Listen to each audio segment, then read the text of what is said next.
Ladies and gentlemen, welcome to ATR's War, WrestleMania's premier wrestling podcast covering AEW to WWE on the greatest day of them all, guys. Happens to be this Monday, Rufus Day. I am Sam the SLB, fearless leader of Bedlam Media and co-host of ATR's War, ATR Rising Sun.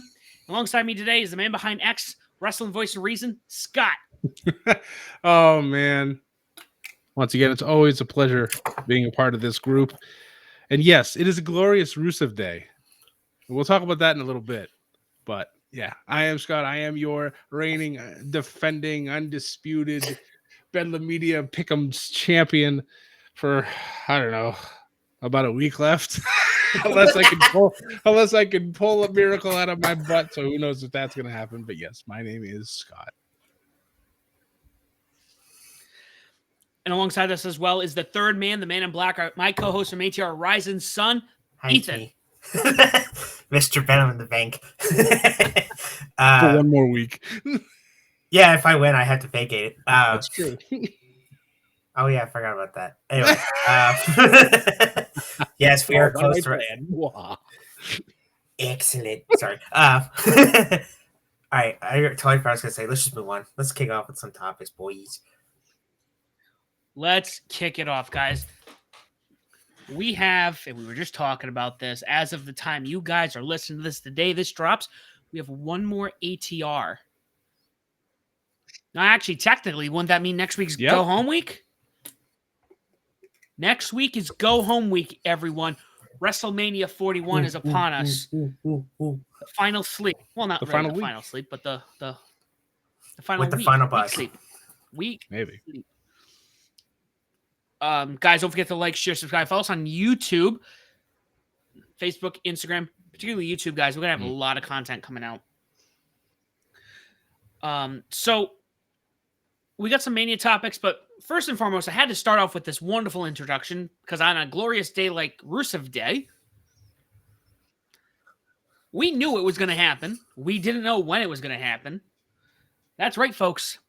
Rusev is back in WWE. Shows online, that he has re-signed with WWE. Obviously, we don't know when he's going to actually make an appearance on TV. More than likely, if they do it the right way, it should be on the Raw after Mania, because the Raw after Mania traditionally hasn't been so much as of late, but traditionally is like the biggest show of the year post Mania. You still have the crowds from across the world. They take over the whole show. It's a lot of fun. But you normally get some surprises. You'll get some call-ups. You'll get some returns. You'll get some just bedlam. And it's the best time. And you know why it works this year, too? You know what Monday Night Raw falls on this year? That's right. Rusev Day. I just wanted them to bring the horns out. Just one time. Just one time. And then, I know they won't, but just, yeah. Well, I know WWE has a stacked card right now, but I feel like in this era of WWE, Rusev, it'll fit. It's going to be, Mm-hmm. It immediately interjects him. You can immediately put him in the upper mid-card section, and I know he's been away from wrestling for quite some time, so we'll see if he comes back, makes a big impact, and then immediately moves up the card. That's my hope, anyways. It's been a long, long time. I'm so glad he signed. Well, let's be honest, we all knew that was going to happen. Yeah.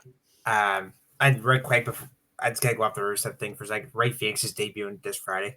That is correct. As we're recording, but as this drops, it already happened. But back to Rusev. I think he should be on Raw. I want him and Braun Breaker. Sorry, I forgot just 2 minutes. Him and Bronson Reed. Too many Brauns. Dude, I know. Then he goes SmackDown for Fall 2. Yes. Him and Mr. Yeet Man. Oh, man. I don't know. I feel like with all the shakeups going on and all the people leaving, going to different places, this was a big one. I know we were waiting for it. Oh, wait. El Grande Americano. Yeah. That'd be mystery opponent for El Grande Americano. Dude, that'd be sick. Honestly, though, the pop that I would have if that theme, if his WWE theme played, man, that'd be great. Okay, all right. I'm just gonna sit here and think happy thoughts on this glorious Rusev Day about this. But honestly, I think it shouldn't be. I mean, wouldn't be surprised to do it at WrestleMania, but I think they should do it after. Oh yeah, absolutely. Oh, him and Ilya. There we go. Ooh, I know Ilya's out until September. Still, they're saying, That's which okay. hurts my soul. That's so far away, and I feel like he hasn't wrestled in. Hurts my soul. Something's got the string. Cody Rhodes. But seriously though, like that's still 5 months. That's still such a long time. It's been a long time. But still, though, he'll come back and hopefully he'll put on some weight and he'll just be like absolutely destroying people. It'll be Ilya. It'll be great. Unfortunately, we're not going to have Lana with him. I wouldn't say that. Oh, I mean, they are back together. They are. Are they? they actually are. Yeah, they are. They separated for a little bit. And she went off and did her thing, and Rusev kind of disappeared for a while, like from the internet. But apparently now they're back together, so it might be a package deal. Just saying, for one night only, get Aiden English to come off the TNA commentary table and just serenade us with Rusev Day stuff. Just for the return, then he can go back and Rusev and Lana can do their thing afterwards. But I'm telling you, crowd will pop. You want to know what Rusev's last match / Miro's match last what? My God, last match was? When was it? English? February 21st against losing to Alberto Del Dipshit at Guitar Pro Wrestling. Gross. He's still wrestling? He wants to come back to WWE too. No. Sorry. But before that, it was against Andrade at World's End. Yes. In 2023. Yep. It's been a while. Pretty well. So that does kind of be the whole episode. Hopefully not. So yeah, talking about Mania, a couple new things we want to point out. Well, one of them. So when this came up, the time had changed for NXT Stand and Deliver. Obviously, this makes sense to be a little earlier due to the arena not being close to the stadium. So you want some time in between and to give the wrestlers, their due over there. So when originally we were going to talk about this March 31st, there's a tweet came out that I referenced from Sam Rhodes' Coda Era via Fightful. Well, via this person. Either way, I guess it was originally going to start at 9:30 a.m. They had moved it to where talent was going to be there for 2 a.m. to prepare for the show. Now, just before we recorded, I think we just said it's going to be 1 p.m. Eastern time. Which is more manageable. It's still a 10 a.m. start time in Vegas. So the wrestlers, unfortunately, still have to get there early, but not 2 a.m. early. So, yeah. They get to sleep in a little bit. Yeah, maybe. You never know, though. True. Yeah, they kept... Well, first, originally, because I seen on the... Because basically, if you don't have CW, it's Netflix for everybody else. Mm-hmm. And then they're like... Yeah, in the commercial, it's like the Netflix stuff, and it's like, we'll be right back, because CW's got the commercials. Yep. And originally, they first said 3 p.m. Eastern. It's like, well, that's kind of super close. Right. Like, you're cutting that real close. And then they went to another time, and then they went to 9:30, and now that's 1 p.m. I'm like, guys, pick a time. Right. I mean, it's like there's not much time left here before the show starts. So, I mean, pick a time and run with it. But yeah, I think 1 o'clock's okay because it'll traditionally go 2.5, 3 hours at the most. Yeah. So 3:30, 4 o'clock, Eastern, which is still, friggin' 1 p.m. Pacific. Yeah, something like that. Yeah. And WrestleMania starts at the pre-show stuff starts at 4, so you can walk right over. They're not going to have any matches probably for the pre-shows, so you got 2 hours to get there. WrestleMania probably will kick off at 6. If not It's 7 7. Eastern, Scott. Oh, it's 7. Okay, all right. So they did push it down an hour. That's fine. Actually, that works out better. Yeah, so it This gives them time. more time to do it. Yeah, this time. So it's good. Well, they're really missing out on 30 matches. Dear That could God, be Sam, this do card. not throw in the fucking universe. 5 free match, dude. WrestleMania 38 for 2 I'm nights. Main events at 2 a.m. And then night 2 starts that following evening. it goes until 2 4 a.m. a.m. the following day. On Monday. That's right. Pacific time. Yeah, like the Hall of Fame ceremony starting at 10 p.m. Pacific time. I'm like, oh, it's a nice 1 a.m. start time on the East Coast. That'll be fun. 2 o'clock start time for Ethan. So yeah, you know who's not watching that shit? Me. Right? Yeah.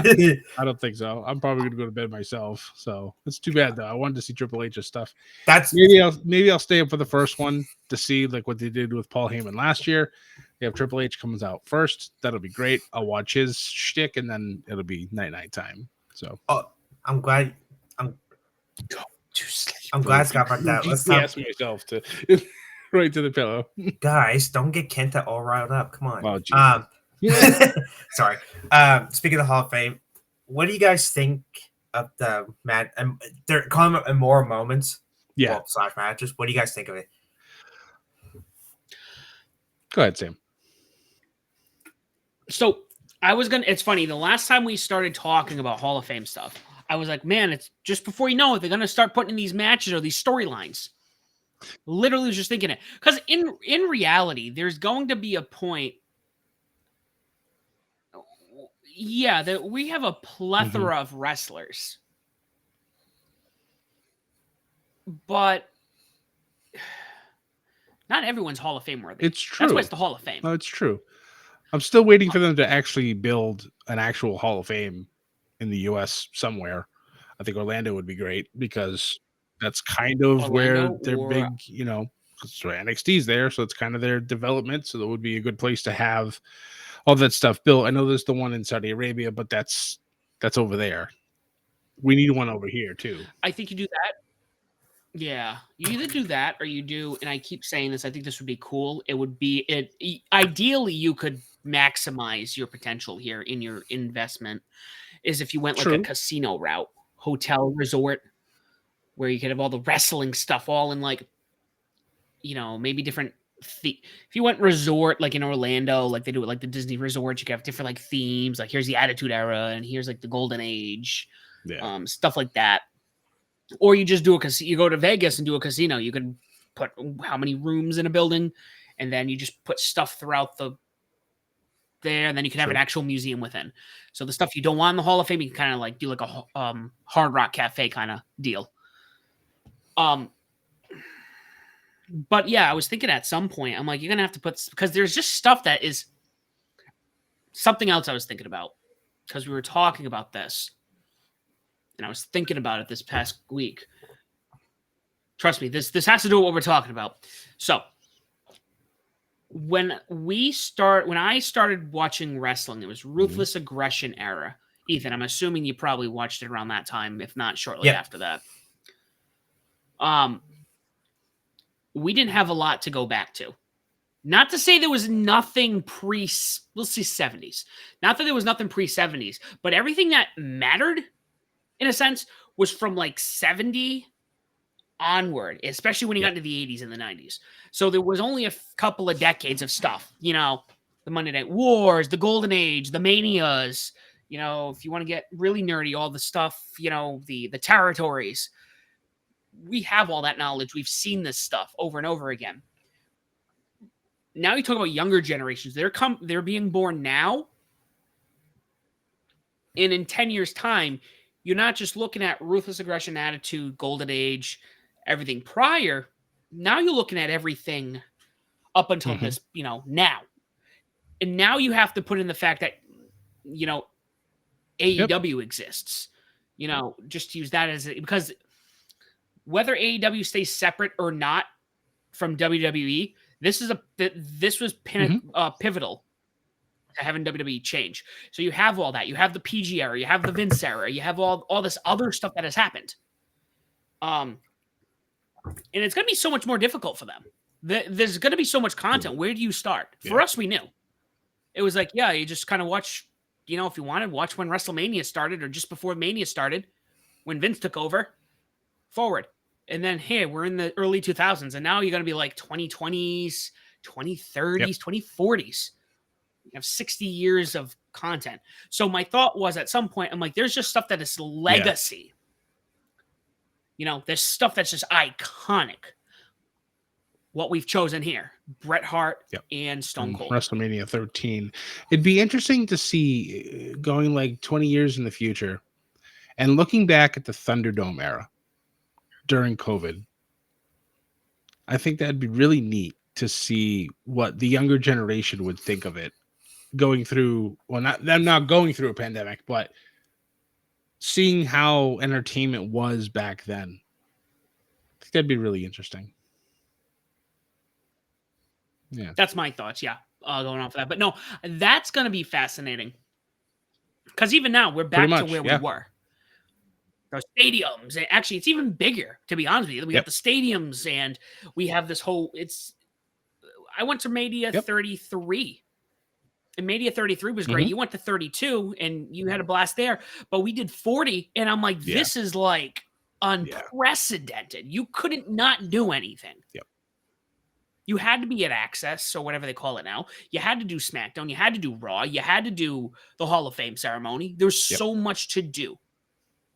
And again, let's talk 20 years. The Thunderdome. I'm jumping again. The Thunderdome era.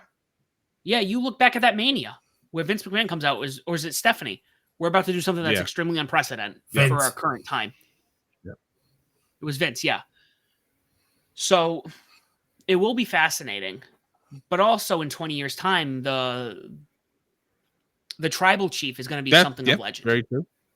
That will be in there. Not just a match, but the story. That whole story is going to be in there. Well, with this, Bret Hart makes history. First time, 3-time. Yeah, first time, 3-time Hall of Famer. There we go. Nice. Just with this match alone. And from what I've heard, both Bret and Stone Cold will be at Mania. We're at the Hall of Fame ceremony for this. So you'd think they'll be at Mania. And, that also leads to other possibilities that might happen that weekend. So Ken Shamrock could, I think he should be there to do the introduction because he was special guest. Like he should be. I don't know if that's confirmed or not, but that's rumored as well. That would be cool. I feel like if Hogan wasn't a piece of shit, let's be honest, it probably would have been Hogan and Andre. I have a feeling that will eventually go in anyways. Like down the road after things, if they ever cool down, or if they might wait until after Hogan's gone. So I don't know. Let's be honest, it's probably gonna be the gone part. If I had to make other matches, I say Taker, Triple H, WrestleMania 28 and 27. I'd throw in Taker and Shawn Michaels, WrestleMania 25, which to me I think is still probably the greatest WrestleMania match that I've ever watched. 26 was good, but 25 was like the pinnacle of their rivalry. Yeah, those four, because those were just great. The end of the era, or end of era. Yeah. You could make it at the end because they all kept wrestling afterwards. Yeah, I know. What the hell? See, that would have been the perfect opportunity for Taker to retire. Right. Personally. You can make an armor for Roxina once in a lifetime. Right. That ended up being twice in a lifetime. Yep. There's a bunch, but that's probably the ones I could think of top of my head right now. Well, Sasha Bianca could go in there. That's true. I don't know. In the day and age that we live in, there should be Piper taking on Bad News Brown from WrestleMania 6. Oh, God. maybe in the worst match Hall of Fame, sure. Oh, come on. No, I thought that was Goldberg and Brock. Yes. 20. Well, yeah, the WrestleMania that we can never speak of again. Oh, God. Yeah. That was the one where Triple H and Shawn Michaels went triple threat action. Yeah. Goddamn WWE Network. Like, Pretty yes, great. we know he's a horrible human being, but god damn it, that Mania triple threat match was amazing. It was WrestleMania 20. Well, you know what happened. If honestly, if Benoit didn't do that really shitty thing, I think that could have been just for the moment with him and Eddie. Yeah. I mean, he'd be an instant Hall of Famer too. Well, like Heyman always said, like, because I know we're getting off subject for a second, but he was doing it inside the ropes, like one of those live shows. Mhm. And I think Kenny was asking him a question, and then someone yelled, a heckler yelled at Benoit. And because he was going to talk about how he was going to be Benoit world champion, like like the original ECW. Yeah. And someone yelled, I forget some guy yelled something about Benoit, like nothing bad or anything, but it's just like, I think like he's number one or something weird like that. Anyway, and Heyman's like, well, wrestler, top 5. Human being, piece of shit. I'm like, I agree with that. Yeah. Pretty much. Yep. They're paying. Yeah, They're taking a UFC thing, by the way. Like, because UFC does that too. Yeah, I heard that they have their like fight cards or fight matches of the. Yeah, it's like Hall of Fame fights. So, which I'm surprised it took this long. To be honest with you, I thought they would do like. Honestly, you're right. Me too. I kind of expected they'd have these types of things in. Well, whatever. I'm wondering if it only came about because that's of very this true merger. too. That's That true. wouldn't surprise me. But no, I think this is cool. I'm not against it. I think this is a solid one to start with. I would be curious to see how they go about this because they're not going to go and be like, oh, we're just going to pick, I don't know, Mania 1 main event, you know? So I'm curious to see. And I like it's 1. Yeah. I like that it's 1. I wonder what I'm sure they'd probably do some type of like highlight at WWE World, which was Access. I think that would be interesting if they have just like dedicated, because they do the stuff for the Hall of Fame. Like they did that when you and I went last year. They had like a dedicated thing for the Hall of Famers. So I wonder what they would do for that match. That'd be pretty interesting to see. Maybe they do like a small video package. Maybe parts of like the ring, or because I'm sure all that stuff's buried in their archives. Maybe they have like Brett and Stone Cold's like, I don't know, equipment, or there's, who knows? We'll see. That'd be interesting. I don't know. Maybe I'll fly to Vegas just to go see. Yeah, well, even I'll do it. It's tempting. I'll do it. Scott would do it. For Stone Cold a even long said, weekend. Yeah. What are you doing out in Vegas? Well, well, you see, just a long weekend. It's fine. No big deal. The rest of me, you see the rest of me. I just gonna point to the sign. You know, it's the yearly tradition. So he just say this. This would be Scott. That. Yeah. What are you doing? Yes. Yeah. Stone Cold even said like that match with Bret Hart, like the Smash match, basically made Stone Cold. Yeah. Not the like. I mean, you could say the promo, like the King of the Ring promo. Yeah. Oh, the 316 shot just whooped your ass.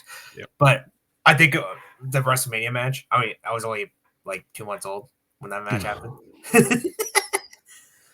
So the interesting thing about that, Sorry, I mean, so Stone Cold's fascinating because Stone Cold, and I didn't realize it. So you know how The Rock, it like took him, I don't know, maybe what did he say, 9 months to a year or something like that. This Stone Cold came in as was it the ringmaster under Ted DiBiase? I think it was like 2 months of that. You knew it sucked, and then and it didn't do anything. So it was 2 months. Buzzes his head down. We got Stone Cold. King of the Ring happens. He has the promo is, I don't know. I think it established him as like a good talker. It was the launching point for his career. And then, of course, you have the following week where all the fans have the Austin 316 signs, and so they're like, "All right, we got something here, so we'll run with it." And then, his match with Brett at 13 was just like, and the fact that he passed out and didn't tap out, I don't think that really happened a lot back then. It happens a lot more now, where the wrestlers pass out instead of tapping out. But back then, I think that really established Stone Cold as, all right, this guy's a badass. He didn't want to submit. His body just gave up. It just, there's nothing he could have done to continue on. he also, if I'm not mistaken, which was a big deal, was he Right. walked out of Yeah. that Yeah, after he came. because I think they were going Right. to put him on a stretcher. Yeah, so it just Okay. certifies him as a badass, and that really kind of further launched his career. And then we all know what happened at 14, and then that's off you go. It's funny with Shamrock though. Like last episode, we were talking how the rumors he should be in the Hall of Fame. Like think about it, like they never did tap outs until he came to WWE at the time. But like, so I mean, but that WrestleMania 13 match was just for a shit because I watched it before just for like sometimes I'll just pick a random Mania. Yeah. Tito for idea. So I was like, oh fuck it, I'll watch 13. Not a great Mania personally. Is that's for that match. No. That's really the only great match. What was the main event of that Mania? Taker and Sid. Oh yeah. That makes me forget. Psycho Sid, Sid Vicious, Sid Justice has 2 Mania main events under his belt, more than The Miz. Oh yeah, Stone Cold's a 2-time Hall of Famer. Yep. Yeah, so 13. I mean, a lot of going back, we had this discussion all the time. And something we want to do is we want to, at some point, watch all the Attitude Era Manias because we talk about the Attitude Era and how great the Attitude Era is. But when you look back at the Manias during the Attitude Era, I mean, 13, we'll say 13, because hypothetically, 97 that all started. 13's not considered great. 14 is all right. You have 2 matches that are memorable from that. The main event, and then Kane and Taker. Yeah. LOD came back on that show. It's funny how we're talking about Mania season. Sorry, Sam, I didn't mean to cut you off. No, go for it. It's funny how what we started, like they did buildings, the first few Manias, like arenas. Yep. They did a couple stadiums, and then basically from then I think it was after 8. Was it 8 or 9? WrestleMania 10 on they did to 22. They did arenas. Yep. Now from 23 on, it's all stadiums, which is it's you always say it's the Super Bowl of sports entertainment. Yep. Like you should be in a stadium. Why? Correct. Because more than 20,000 people want to watch WrestleMania. So you need to have it in a larger spot because traditionally the tickets will sell. Although it might be a good segue into our next segment, Sam. This year will be. Not so much. Not so much. No, as of right now, and I don't know, I've never looked at the size. This is via Superkick Society, Superkick Pod X account. WrestleMania 41 is on track to be the lowest attended WrestleMania since 22. So this is going to be the lowest Mania in over 20 years. Probably the lowest of the stadium era. Well, yeah, I mean, see the fucking prices. That's the thing. It's not because the product's bad. It's the dynamic pricing that Ticketmaster has started doing that has completely screwed over the normal person. Because the tickets that Sam and I bought for Mania in Philly are like, and we paid like nosebleed seats and we still had a great time. The prices that we paid for those is nothing. Like you would be in the parking lot to pay that price now because you're paying like $500-$600 a pop for nosebleed seats, $10,000 to be on the ground. Like, I'm sorry, I get it. It's WrestleMania, but I'm not spending 10 grand unless I'm sitting front row. I'm not spending 10 grand to go to WrestleMania. I'm sorry, it's not going to happen. To add to that, and again, these are still impressive ticket prices. Remember, these are 2 nights, so it's not 1 night. So the ticket price, I think, are still impressive. Currently, both nights are set for 51,707 attendees each night. Night 1 has 45,915 sold. Night 2, I'm surprised, is not sold out, 47,730. And I don't have the numbers. I should have pulled these numbers up. I think it really comes down to pricing. I think the Mania card this year could be one of the best. Hold hold on. Did I just pull it up? Again, going back to what Scott was saying, we went to Philly and it was outrageous. When you look at, I'm going to belittle Philly because that's what I like to do from time to time. If it's not New York. Philly's a lot cheaper. I mean, a city's a city. Going to the city sucks. I'm not a city kind of guy. But, like, it's not cheap to go to the cities. I mean, Philly we were able to afford it because we had some ins with the lodging. But even still, if we didn't, we would have made it work somehow. We would have gotten some decent room. We at least didn't have to fly to that. But if we had to, I'm saying we didn't. I had to fly to that. But I had to fly. It still wasn't that bad. We were able to afford food cheap. You are now in Vegas. Yeah. The cheapest thing in Vegas is probably the flight in. When we lucked out, we had a really good room when we went. Again, we had assistance with the lodge in there. We decided we were not eating out every day. We were lucky we had a kitchen, so we went to Walmart like the day we got there. And we bought food because we were like, we're not going to go and spend money every single day. It was fun to cook in the place. Just have fun, talk wrestling, talk whatever, and just cook. Make some good food. Meanwhile, saved a lot of money that way. If that was because when we did eat out, dear God, that stuff's not cheap. And that was, what? When did we go to Vegas? What was it? All in or Double or Nothing? Double or Nothing. Thank you. 3 years ago. 3 years ago, Scott.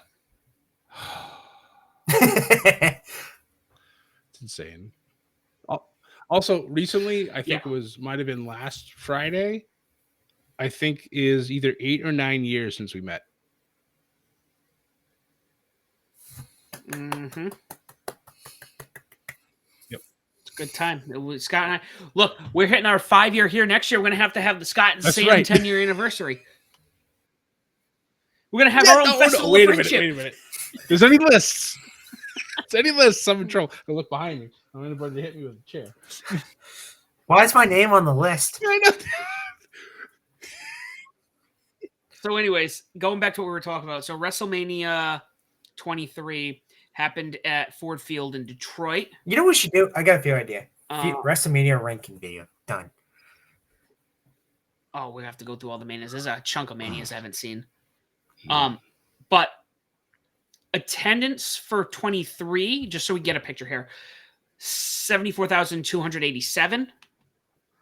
WrestleMania 22, 17,155. And again, like we said, this was in the Rosemont All-State Arena. Arena size is different. And Ethan, don't forget, there were a handful of manias that were in stadiums. 7 and 8.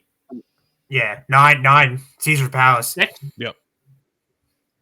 That was actually a parking lot. That's right. Holy. That wasn't even a stadium. Because if I've gone to look for it, and it's like a parking lot behind Caesar's Palace somewhere. Oh, that makes sense. Dear God. 17. Greatest WrestleMania ever. 19, I think. Why am I 19? So regardless, I think the numbers are good. I think honestly, we're gonna have to skip ahead. Let's look at this by the dueling nights. I think that's a fair way to assess this since we have all. I love the 2 nights because I don't have to go to bed. I don't have to always sit there for like a work day for like 8-9 hours. Oh wow, they really. I remember live tweeting WrestleMania 38 and nearly falling asleep before the women's main event because I was so tired and I had been live tweeting for like 7 hours at that point. Oh, was that 35, Scott? Are you talking about the Ronda Rousey one? Was it 35? Yeah, that was 35. Oh, yeah, 38 in New was Jersey. What the hell was 38? 38 was that was another one. That was where Kevin Owens, Stone Cold had night 1. Yeah, Rock and Roman night 2. No, you're good. I was like, wait a minute, I gotta. Thank you for that correction. Yeah, no, I didn't want to get the wrong one. Yeah, because that 35 because I watched it and I fell asleep and I woke up and I was like, oh, because Becky and then they go out to like midnight Eastern, so it was technically going into Monday. Yep. I was like, oh Jesus Christ! I didn't go to work that day, Oh boy, I was tired that day. So, and they were smart to do this.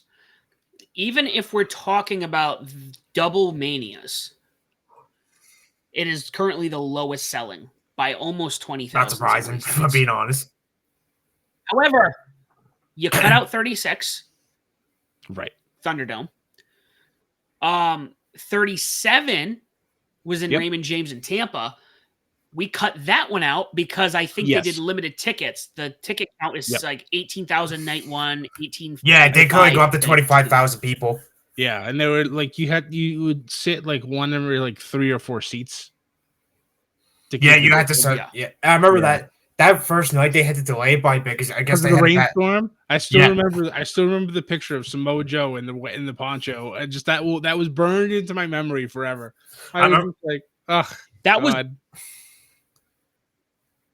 incredible time to go, hey guys, you gotta like shoot some. Yeah, like the backstage promos were just like, we're not wrestling. Let's have some shoot promos.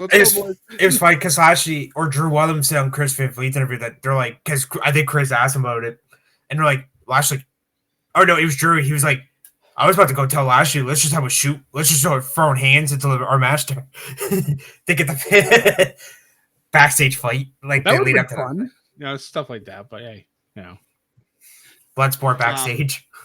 Right. See, I don't know. Maybe more tickets get sold. I mean, even at max, I don't think is the stadium that small. No, I think you could fit a decent amount of people. We're only in the 40s. I mean, I wouldn't surprise me if by the time Mania rolled around, that it would be over 50 probably each night, but that would still be nowhere near capacity. Well, that's what I'm saying. Even if they sold both of these nights out in Nevada and Las Vegas, 57 compared to 60, 67, 65. I mean, hell, even Raymond James Stadium, it could have probably held way more. 69,000 people, expandable to 75. That's interesting. I wonder if next year in New Orleans is going to be any bigger. Record attendance, WrestleMania 34, 78,000 people. You can weasel your way into more. And has this been officially announced? Mania 43 in They did say it was coming, but I don't know if they actually mentioned an actual like date. They are getting a future Mania, but it wouldn't surprise me if they got 43. All right, because I'm looking here on the wiki page, and it has it, but it does say TBA. So if they don't know and they're getting one, that makes sense. Because they're supposed to get, I think, 3 or 4. Ethan, can you correct me if I'm wrong? 3 or 4 like major events. Yeah, Rumble was one. Yeah, that was the first one. They're gonna get a Mania. I think they're gonna get a SummerSlam, maybe. Whatever. I think they said they're gonna get at least one of each, like big, like Money in the Bank, Mania. I mean, come on, they haven't had one since. What was that Mania with? Was that the Hogan Sid main event there? What was Mania that was? I think that was 7. I think 8. Thank you. That stadium actually wasn't bad looking, honestly. Hold on, now you got me. Now we gotta look. Hold on. Seriously, that should feature view all the WrestleMania rings, ranking videos. No, I just want to make sure I'm confirming. Oh, yeah, it was the Hoosier Dome. The Hoosier Dome guy. Is that the same as the? Oh, that's. Yeah, I was gonna say, I'm like, I don't think that stadium's still there anymore because now they have Lucas Oil. So. Yeah. What a name, Lucas Oil. Right. And actually, now I think about it, Ethan, if I'm not mistaken, Mania 7 was supposed to be in a stadium in LA, and they had to shrink they had to go to the sports arena. I remember because of ticket sales, or it was terror. Real life was tickets, storyline bomb threat. Interesting. Was that when the Rodney King stuff was going on too? I know that's when Slaughter was anti-American. I mean, okay, we even in the early 90s. Even in the early 90s, there's twofold to this. First and foremost, kayfabe was still pretty solid. Pretty solid. Second of all, from my understanding, I being of the year 1991, that was a very contentious thing to do back in 91 to align yourself with the Middle East and Saddam Hussein. So, like, I mean, the bomb threat, yeah, I could see, and that probably no, could get God, away with no. Oh, Jesus. Whew. Nope. You can get away with a lot back then. Nowadays, that stuff's not going to fly. There's too many sponsors. There's too many, there's too many kids that watch. There's too many. It's just, that's one way to immediately kill your product is if you pull stuff like that. So now you got me wondering quickly before we hop to whatever next topic we have. I know we had something on the docket. 3 was at the Pontiac Silverdome. 6 was at the Sky Dome. 6 and 18. 8 was at the Hoosier Dome. And then from 92, I love seeing the WrestleMania 14 Scott and the Fleet Center. The Fleet Center, baby. It's almost 10 years. There's a 10-year gap because then it's not until they go to the Astrodome in Houston. For X7. Greatest WrestleMania. And then they did 17 was good. It's insane. So I forgot when I watched that one, but it wasn't until later on in life I did not realize that the go home Raw for that Mania was when they bought WCW. Right? Yeah, that's like that little lost tidbit of information in history. Like to think about like, oh, here's Raw, and like, oh, we'll watch next week's Raw. Oh, wait a minute, we got Mania coming up on Sunday. Like, I can't imagine. It's an interesting time. And then, we had 3, and then I think purposely due to the history, which is why they don't do it there anymore, for 20, they just had to go back to Madison Square Garden. I mean, it's the Garden. It's not the Boston Garden. It's the second best garden in sports, Rightfully so. We stand by that. So outside of that, coming up really close to Mania, guys. Cool thing that I saw, and I know some people are like, they got their, we'll hop video games quickly. For those of you who don't know, who are not in the video game space, and at this point, I'd be shocked if nobody follows video games that listens to this podcast. Nintendo did their direct to show the Nintendo Switch 2 this week. I don't want to detour too far off what I'm trying to say here. So $450. This is going to be able to do 1080p 4K when it's on the dock. There's a cooling fan on the new dock, so they really put a little bit of juice in here. Not a PC, not a PS5 or the Xbox. But I thought it was kind of cool to see that they said, hey, WWE 2K is coming. That's pretty cool. I like that. Yeah, for the handheld thing. Especially in a time where I think the last time they had one, when was it? It was the not so good one, and it was worse than the not so good one. No, I'm talking about when was it 20? Oh, yeah. 20 was Yeah, I thought 20 was bad, and the Switch port was even worse. It was an absolute abomination. Like, that game... I mean, there were reasons why it was so bad. Ukes pulled out, like, 3/4 of the way through, so they had to scramble to try to fix it, and they couldn't. It was just awful. They tried patching it. It's the first WWE game that I did not purchase since... right before Raw versus SmackDown. As soon as Raw versus SmackDown was announced, I purchased every single one every single year because I loved them. They were a lot of fun. But when we got to 20, they barely showed any info for it. No videos, no gameplay, no nothing. And I'm like, I'm not going to spend like $80 to buy a game I haven't been able to see much about. So I'm like, I'm not going to pre-order. I'm just going to wait. We'll see what happens. And then the game came out, and then the videos all came out about how terrible it was, all the bugs, all the thing was just completely broken.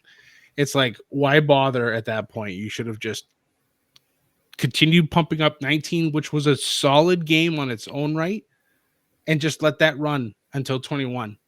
But they didn't. So 20 came out. It was awful. They tried to patch it as it went along. It got a little better from what I heard, but it was still trash. Then they skipped 21, and then 22 came out, and it was a stripped down version of 19, but it was solid. So I'm like, okay, this is a good reintroduction. And then every year since 22, it's been getting better. And 25, from what I've played so far, not too much because I haven't had a lot of time to really sit with it, but 25 is really good. So, like, the showcase looks like a lot of fun. The My Rise, actually, the storylines from what I've been seeing and hearing, The mutiny or whatever, look incredible. So, that's the next thing that I'm going to dive into. Even My Faction, which most people hate, is actually a lot of fun. They have like a world tour thing that you can do, and you go through and it kind of teaches you how to play the game if you haven't done it. You have to do certain objectives and whatnot, but you get at the end of it persona cards, which are cards that work in My Faction, but they also work everywhere else. So it's like a free open character, so you can use it everywhere else. You have certain ones that are tied to My Faction that you can only use in My Faction, which kind of suck. But the fact that they have those persona cards that you can use in like universe mode or anywhere else is really where the money's at for people. So I'm looking forward to unlocking all those, and then one day when I get a chance to actually play the game and do my universe mode again, I can bring some of those people in.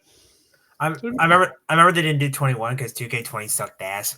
Well, yeah, that was the reason. Like they purposely said that we're not going to release 21 because we need to like strip it down and rebuild it from the beginning, which they had to do. Which is why when 22 came out, I was like, "Yikes! This is a really stripped down game." They took away a lot of features, but it was solid. There were still bugs, obviously, because there's always going to be bugs in these games, but it was stable, which is what they needed. So it was a good foundation to build, and they've been doing a great job building it ever since. I remember they did Battleground for that year, 21. Yes. Yeah, just because they needed some type of wrestling game out. And it was an arcade game. I never played it. I thought it looked stupid. I don't like those types of games. I like the real-life simulation type games. This is another reason why I never bought Fight Forever for AEW, because it was too cartoony for me. Again, this is just my opinions. I didn't like that style. That and that game also is not finished either. Like I feel like even though it was delayed, they still rushed it out. And I feel like they probably shouldn't have done that. I've watched more than enough gameplay of that game to be like, I feel that game reminds me of WWF Raw way back in the day. Like that game was not finished either. There was no season mode to it. There was just here, do this single thing, go through a storyline, and that's it. Where's the replayability? There isn't any. So it's like, that's why the DLCs were like $30 a pop for like 2 wrestlers. Like, no thanks. Sorry. I had Battleground. It was all right. Yeah. I know Fight Forever. A lot of people had it, and then they said it's not fun. They literally gave it away for free on the PlayStation Network. Yeah, earlier last year, and I still didn't download it. I'm like, sorry, it's not worth my time. Yeah, I haven't touched it yet. Yeah, I haven't. I don't think I touched the last WWE game I bought. 2K23. The showcase is sort of. I do that in the My Rise. That's really that's all I really have time to. Sometimes is that. Yeah, I normally skip My Rise. The Island for 25 for the PS5 is pretty interesting, but again, I feel like that's a stepping stone for next year when it gets better. So a lot of people are saying that it's like NBA 2K's like The City, which is just an entire microtransaction fest, which what a lot of people were scared of that the Island would turn into. But from what I've seen, it's, you got to wrestle matches against people online, which I'm already like, well, that sucks because people are just going to cheese the shit out of this. To get virtual currency, then you could buy different things to kind of put on your character and unlock them for other modes in the game. So I'm sure at some point I'll dive back into that. But for now, I'm like, I'll do the other things that I can unlock first. There you go. Word. All right, so let's hop over to some quick AEW discussion before we clock out of this. Ethan, I know we were talking about we have the Owen Hart Cup tournament Yes. going on that has started this past week on Dynasty, and we have. I'll let you lead this conversation quickly. So I'll announce the brackets and let me get the pictures up because I sent them because I know we're not a fan. It's Scott's favorite thing, tournaments. I do. And mine I do too. love them. Hold on. I sent it the last one. So the women's is Jamie Hayter versus Bailey Stark. I'm gonna go Jamie Hayter winning.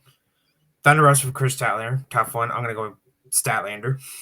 Julie Hart first place winner. That's a dynasty, but obviously wins the drops. We already know who wins. Right. But we'll just say Monday, just be safe. And Harley Cam versus Athena. Let's be honest, that's an Athena win. Yeah. It's nice to see Athena back on television. Finally. I know.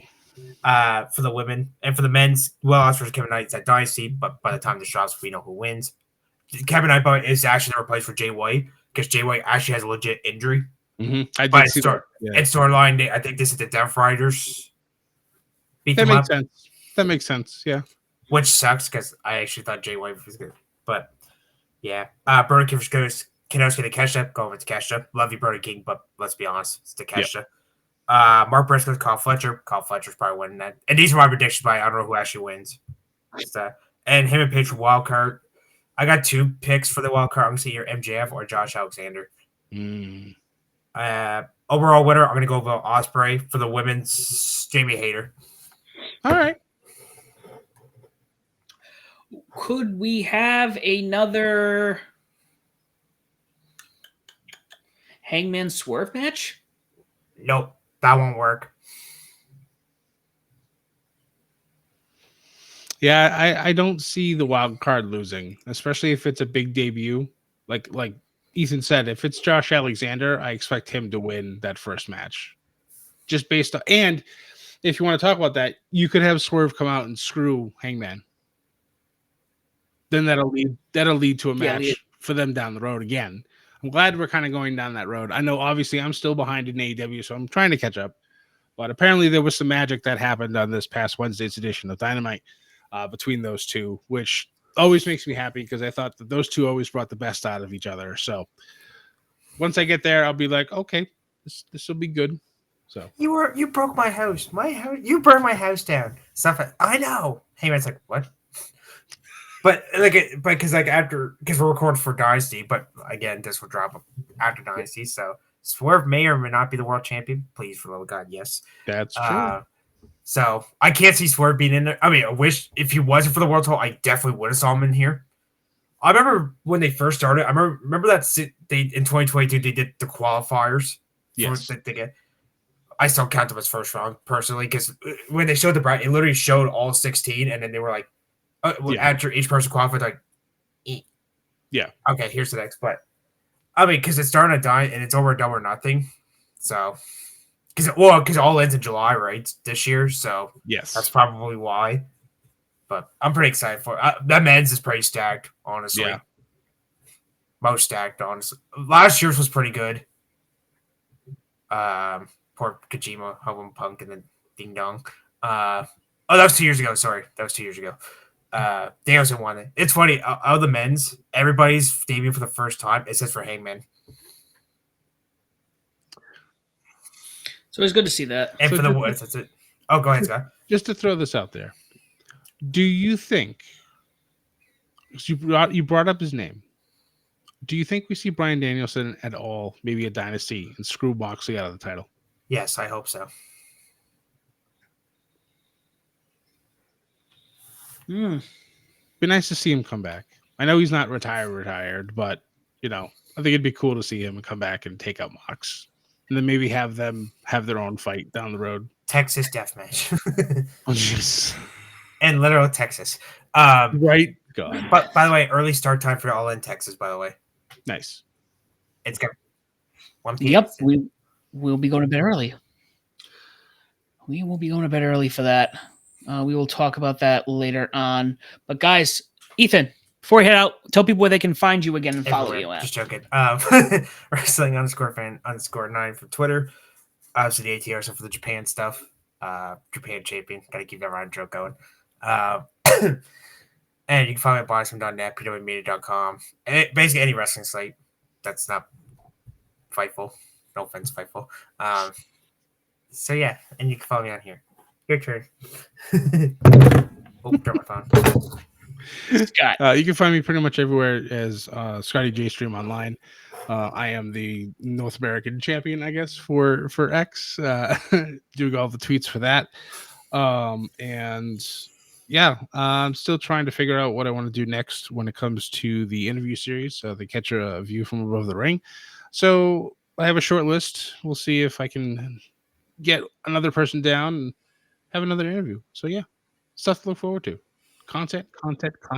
It's a short list, but not short as your man right here. Guys, you can find me as the SB Official. I also run the Bedlam Media X account at media_bedlam.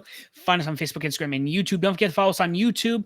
Trying to help us get to 120 subscribers on YouTube before WrestleMania. That'd be awesome. That'd be fun. Share with your friends, family. Fun for children older than 13 years old. We are on all streaming platforms. Please make sure you follow us on there. Let us know if you can't find us on any streaming platform, and we'll make sure we get ourselves on there. On your streaming platform, please make sure you like, share, subscribe, leave a comment, leave a review, tell people why Bedlam Media and Above the Ring is the podcast of your choosing and why they should listen to us as well. Guys, we are out of time. Thank you so much for listening. And as always, do not forget to join the